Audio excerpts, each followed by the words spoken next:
Hello everyone and welcome back to our channel. Thank you so much for being here and for your continued support. It truly means the world to know that we're walking this journey of faith together. Today I want to share something with you that I believe will stir hope in your heart and remind you of God's incredible power to bring back what you thought was gone forever.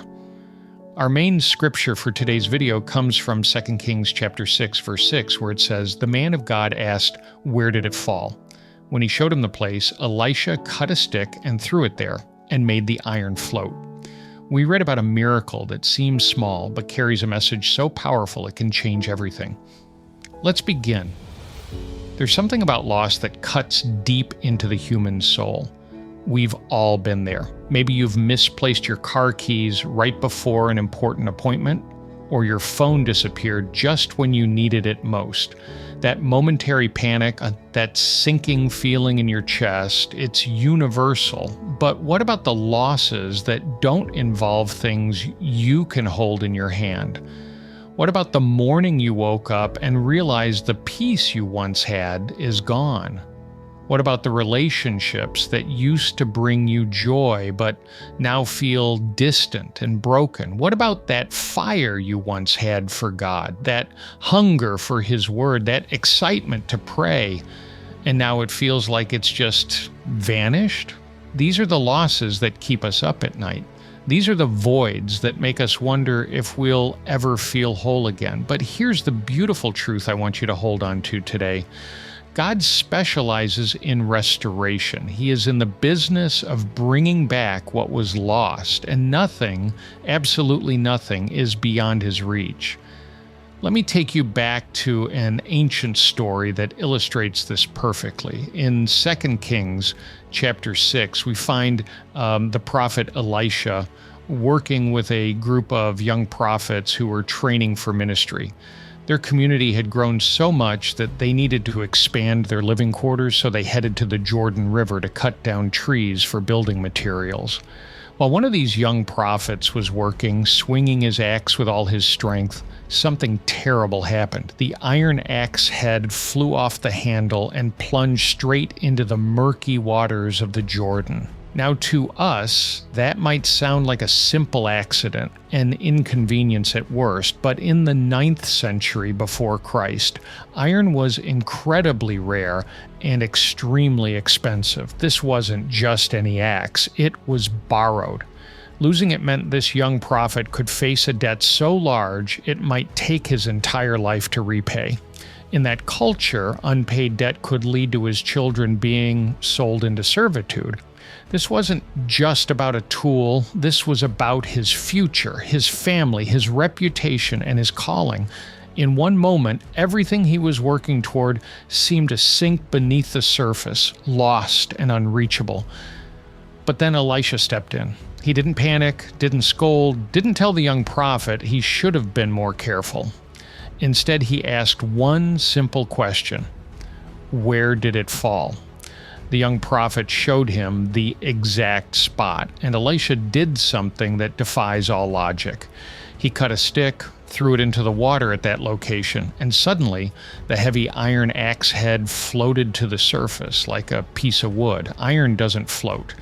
It's scientifically impossible. But when God is involved, the impossible becomes reality.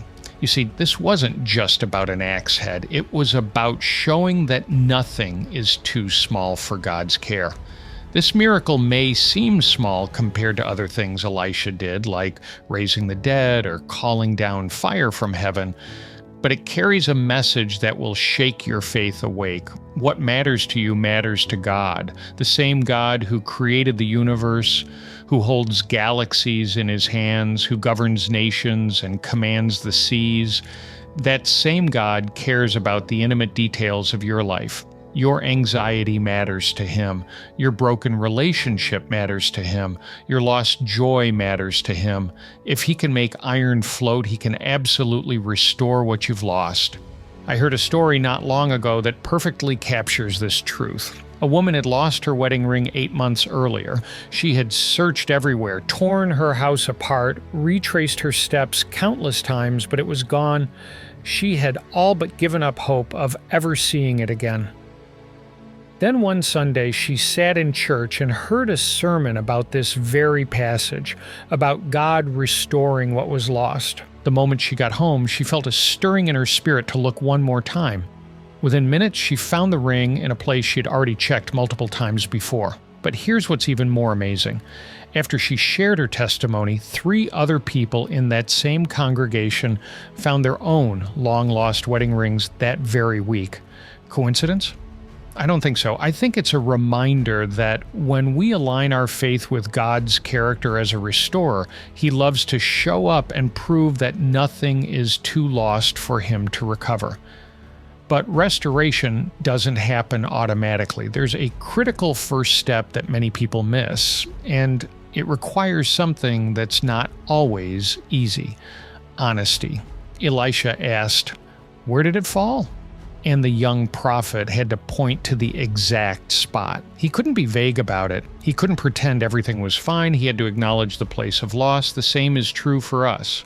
If you want God to restore your peace, you have to be honest about where and how you lost it.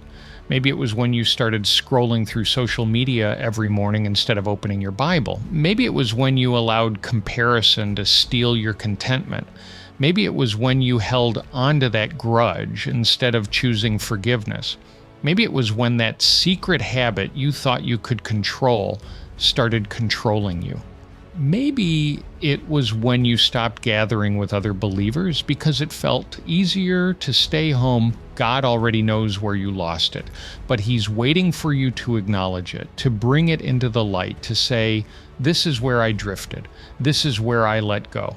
Healing begins with honesty. Restoration starts when you stop hiding and start showing God the exact place where everything went wrong. But honesty alone isn't enough. There's a second principle we can't ignore.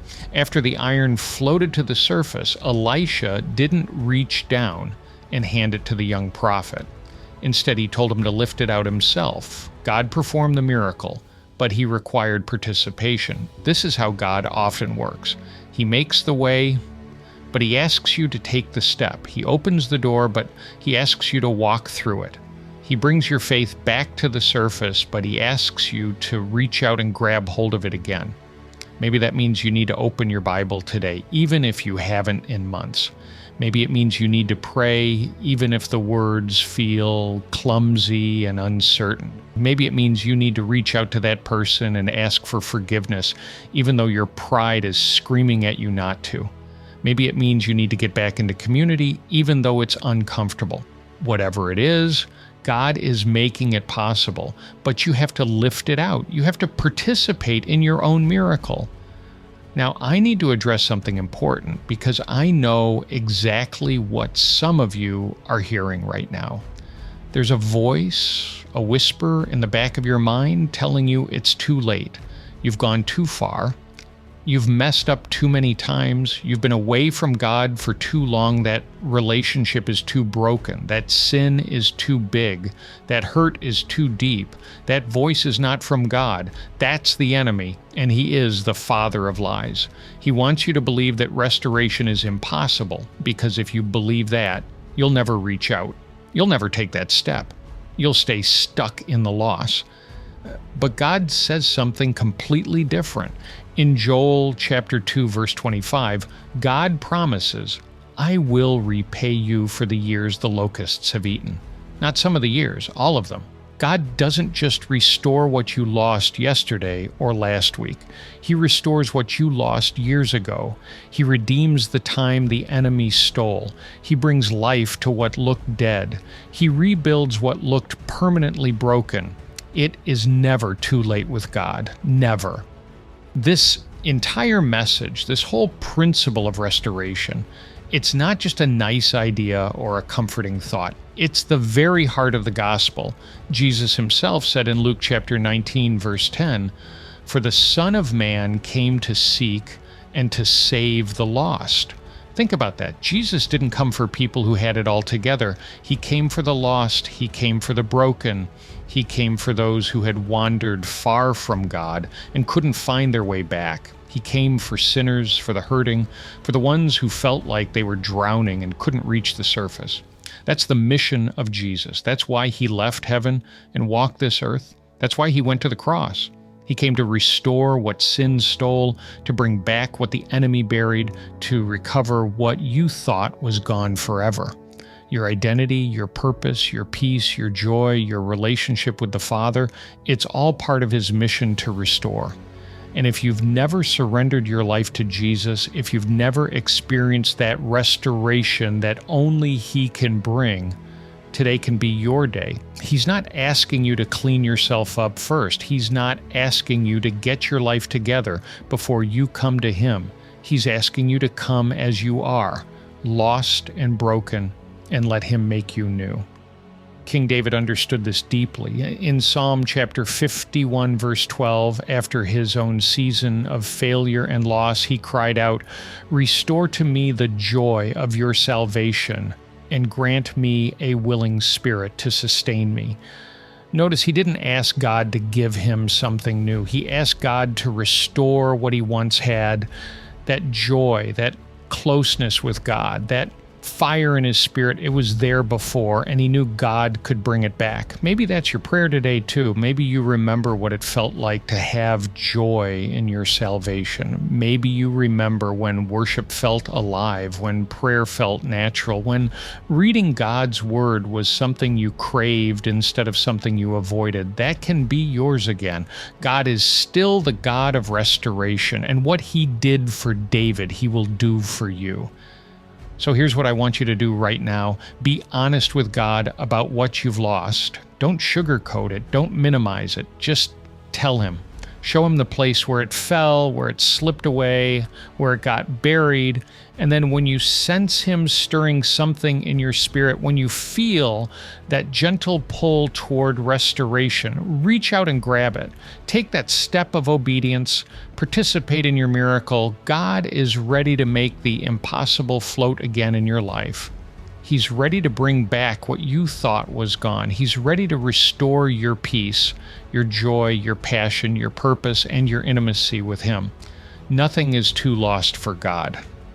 So remember, restoration begins with honesty and continues with obedience, because the same God who made iron float can make your heart rise again.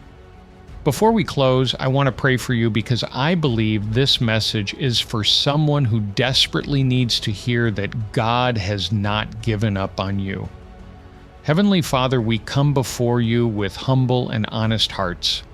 You see every person watching this right now, and you know exactly what they've lost.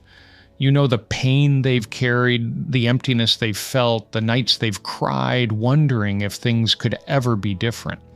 Lord, we thank you that you are the God of restoration. You specialize in bringing back what was lost. We ask that you would stir faith in every heart right now. Help us to be honest about where we drifted and courageous enough to reach out for what you're lifting to the surface. Restore our joy, our peace, our passion for you, and our sense of purpose. Bring back what the enemy tried to steal and make us whole again. For those who have never surrendered their lives to you, we pray that today would be the day of salvation, the day they come home to the Father who's been waiting with open arms. In Jesus' mighty name, we pray, Amen. If this message spoke to your heart today, I want to encourage you to do something. Leave a comment below and simply write, "God restores," so we can stand in agreement together for the restoration God is bringing into your life. As always, have a great day, and God bless.